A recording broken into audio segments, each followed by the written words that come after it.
already, District 5 is clearly anticipating more protesters tonight. Just in the last 15 minutes, we've seen several armored cars arriving here. The most shocking part of this whole hearing actually came at the end after the mics had been cut and people were starting to file out. Jake Patterson turned to all of us in the gallery as he was being let out, and he said, "Bye, Jamie." The group spent about 45 minutes in front of police headquarters, and they're now continuing their march up State Street. Lynn's disappearance sparked one of the largest searches in county history. The challenge, though, her neighborhood is surrounded by acres of fields. David Ward got out of jail earlier this year after serving time for theft by contractor, but it doesn't seem like he learned his lesson. We found he's moved to a new city and may be up to his old tricks. Patterson brought Jamie here to Douglas County. What we don't know yet is whether or not he'll be charged here for any of the crimes he may have committed during the more than 80 days he held Jamie inside this home. This area of the park is marked with signs like the one behind me warning people not to swim because of the strong current which is created over here where the Pike River meets Lake Michigan. Still, we've seen people here swimming all day long. Today's hearing was virtual. No one was actually inside the courtroom. It only lasted a few minutes, but the defense made it clear Kyle Rittenhouse is not going back to Wisconsin without a fight. If you're one of those people, you've still got your absentee ballot, here are what your options are. You can go vote in person. You can take that absentee ballot to one of the drop boxes, but you have to do that by 7:30. Thousands of people are getting this phone call. It's an automated message, supposedly from the IRS.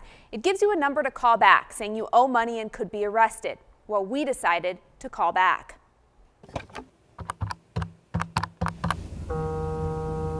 This is Alex Marshall with a badge number of 55028. This man, claiming to be an IRS agent, told me I owe $4,000 in unpaid taxes and threatened to have me arrested if I didn't pay up. Simply, you need to go to your bank. Once you reach at your bank, simply you need to get this money in the cash. After playing along for about 15 minutes, I told the scammer who I really am. I'm an investigative reporter. We're working on a story about the scam that you're running. Not your concern. Mind your own business. The man, who admitted his name isn't really Alex Marshall, didn't hang up. Instead, he told me more about what he does. He says he works in another country with about 30 others. I'm not scamming a people who is living on a street. I'm scamming a people who can able to pay me $1,000. So we are not like you. We are a scammer, but we are a human. We are not like you. Because in your country, you people don't have a humility. He also bragged about how successful this scam is. In December 2017, I got $153,000. In January, I got $182,000. In February, I got $120,000. We played our conversation with the scammer for Christopher Miller, who actually works for the IRS. Wow, these people are very brazen. And Miller says these con artists make a lot of money. Since the phone scam started in October of 2013, people across the country have been conned out of $62 million. In Wisconsin, people lost about $700,000. Unfortunately, these scammers will prey on those people's intention to do the right thing and work on fear and intimidation. Here are some tips to make sure you don't get scammed. If the IRS is actually trying to reach you, they will mail you a notice first. The IRS will never call out of the blue and threaten arrest, and will never ask you to pay over the phone or with a prepaid card or gift card. And if you have any question as to whether or not the IRS is truly trying to get a hold of you, hang up and call us at a number you know and can independently trust to be the IRS. Miller says because most scammers are outside the U.S., it can be hard to catch them. The scammer we talked to made it clear he doesn't think police will ever catch up with him. Okay, I'm sitting over here in my country. I'm challenging your country, your government. If you have a dare, try and find me. Police in India arrested several people last year for running this scam, but because it's so profitable, the IRS says when one group is shut down, another pops up. If you get one of these calls, you should report it to the IRS. We've got a link on our website, cbs58.com.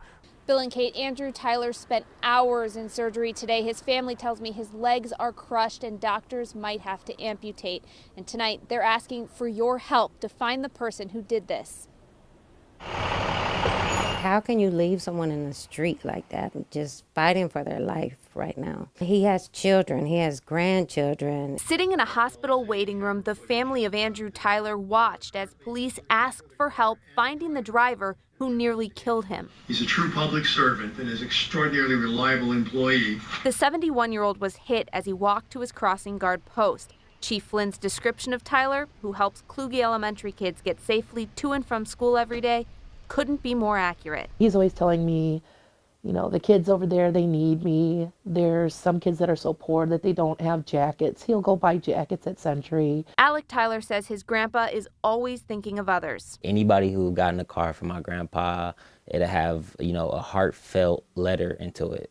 That's how he knows he's thinking of you. Police say the suspect is driving a maroon Buick like this one, likely with front-end damage. It's ironic because he talks about how people drive and how dangerous it is, you know, but he really wants to protect the children. Tyler's family wants this to be a wake-up call to people out there driving recklessly. Today, it was, you know, a 71-year-old man. Tomorrow, it could be a little kid. And more than anything, they want the person responsible for this off the streets. That's what it's all about, you know. He gives, and now he needs to receive the help from the community. You know, if anybody has any information, they need to come forward. The family also wanted to thank the woman who called 911 and stayed with Tyler until paramedics arrived. And again, if you know that car, if you recognize it, do the right thing and call police. Live outside Freighter Hospital, Kristen Barbaresi, CBS 58 News. We keep doing stories about the problems with unemployment, in part because people keep asking us for help. And it seems like some of them finally get answers when we take their cases to the Department of Workforce Development. Tens of thousands of people in Wisconsin are still waiting for unemployment benefits. Some filed back in April, some are facing evictions. We're $900 plus behind in rent. We're behind on our utilities. One woman is pregnant and unable to pay her bills. It's hurtful, it's stressful. Another woman tells CBS 58 Investigates she applied in April, was denied in July, appealed, and finally won that appeal in October. Now she's waiting to get paid. It's been horrible. To me, I'm stressed. I have my anxiety is bad, and I'm facing an eviction myself. The Department of Workforce Development says it's processed 92.7% of the unemployment claims filed between March 15th and October 31st. But that still leaves nearly 76,000 people waiting for claims to be processed. There are another 12,000 who were denied and are appealing the decision. We can't buy cleaning supplies like we need to. We can't buy toilet paper like we need to. We're sitting here on the verge of being kicked out of our place in the middle of a pandemic. CBS 58 Investigates has been able to get some people answers. After our story last month, 2 people got approved and paid. Redante Jones says he also finally got a call back. A day or so after you guys ran your story, and he called me and he said that it had finally came across his desk. But he still has not received any money. Jones says his claim was denied. He's now appealing the decision. The DWD has repeatedly denied our request for an interview, but I did send them the names of the people who asked us for help. I was told, quote, our constituent services team that looks into referred cases will be reviewing inquiries from the press to determine the status of claims, address any issues, and get the claims resolved. People tell me it's frustrating. Some cases only seem to get resolved when a reporter gets involved. I'm on a string of prayer. That's all I have is prayer. This afternoon, DWD did respond to some questions in an email. They say in addition to adding staff, they're working to better train staff. They also say there's several things they're, quote, looking to implement. Reporting in Milwaukee, Kristen Barbaresi, CBS 58 Investigates. Gut-wrenching details about James and Denise Kloss's final moments and the terror that Jamie endured all laid out in court today before the judge sent Jake Patterson to prison for the rest of his life. County 911, where is your husband? For the first time, we heard the desperate 911 call Denise Kloss made from the bathroom where she and Jamie huddled together as Jake Patterson tried to ram down the door. Some screams, then the line goes dead as the door gives way. The nightmare of what they went through the early hours of that morning remains in my head every day. During Friday's sentencing, the district attorney showed pictures, one underneath the bed where Patterson kept Jamie captive for 88 days, and the Kloss family asked the judge to sentence Patterson to the maximum. My brother won't be able to walk down the aisle on a wedding day.